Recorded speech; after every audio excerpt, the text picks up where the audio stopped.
आप तक टाइम्स में आपका स्वागत है। अपने सस्पेंड एक्शन पर क्या बोले नौहली पंचायत के प्रधान अजीत कुमार, सुनिए उनकी जुबानी पूरा मामला।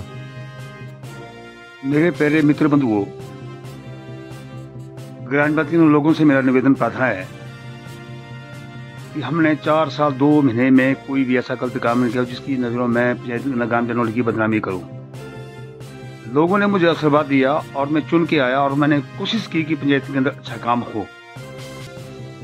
लोगों को जानने का अधिकार पूरा है और मेरा अधिकार है कि फेसबुक के माध्यम से भी बताना जरूरी है, क्योंकि अगर इस तरह की खबरें मेरे ऊपर जो मुझे प्रधान पद से निर्वाचित किया गया है तो मुझे कुछ ना कुछ बात तो बताना पड़ेगी, क्योंकि ऐसे हम बोलना चाहते हैं। जब दुख होता है तो बात को जो है बताना पड़ता है। मोक्ष धाम जो तरंगाला रोपड़ी का जो काम हुआ वो लगभग 5 लाख की उसमें सैंक्शन थी, 4,46,000 रुपये उसमें खर्च किया गया है। लेकिन लोगों को ये नहीं पता है कि 4,46 में से वहां कितना ग्राउंड पे लगा। यानी गवर्नमेंट ने जीएसटी लगा रखी है 18% सरिये में और एंगल और में चादरों में। अगर हम मान लिया 2 लाख का एंगल और सरिया खरीदते हैं तो उसमें 36,000 रुपये जो है उसमें जीएसटी लगती है। तो वो 2 लाख का जो एंगल लिया तो 36,000 रुपये जीएसटी में लगी, तो कम से कम 4-5,000 रुपये उसमें किराया भी लगेगा। तो मतलब कहने का मतलब वो हमारे को लगभग जो है इवन 1.5 लाख का माल हमारे पास आया। तो 1.5 लाख का माल हमारे पास जब वो यहाँ पहुंचा बड़धार में, तो बड़धार से तरंगाला ले जाने के लिए अगर वहां से एक चादर उठानी और तरंगाला मसम झाड़ में पहुंचानी है तो कम से कम भी वो दिन में एक ही चादर पहुंचेगी।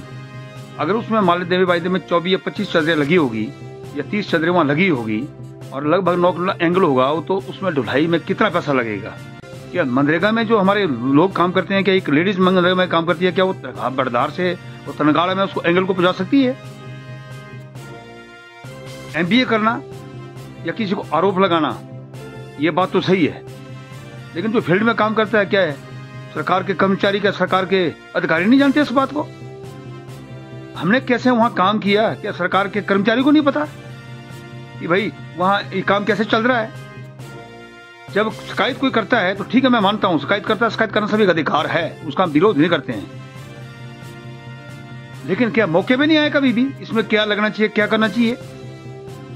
पत्थर कैसे पहुंचे वहां, रेता बजरी कैसे पहुंचा वहां, सीमेंट कैसे पहुंचा वहां, एंगल कैसे पहुंचा वहां, बेल्डिंग वो लाइट नहीं है तो बेल्डिंग में काम वहां जनरेटर के द्वारा जनरेटर कैसे पहुंचाया गया वहां?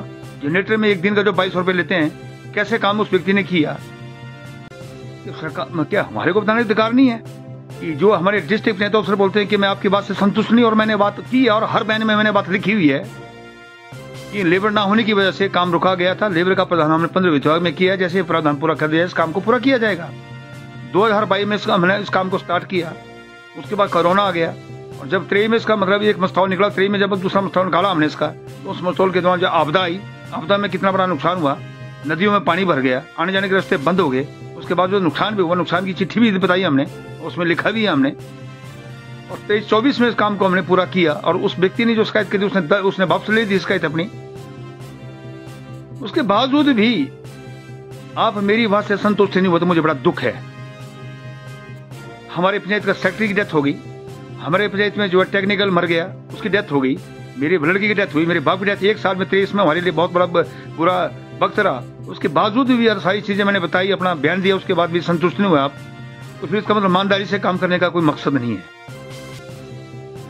हमारे रोडों में दुनिया भर का पैसा आता है, ठेकेदार लोग काम करते हैं, वो ईमानदारी से काम करते हैं और हम बेईमानी से काम कर रहे हैं। इससे अच्छा है कि आपने मुझे निलंबित किया, ऐसा कि मुझे आपने जेल में ठोक दिया तो अच्छी बात थी।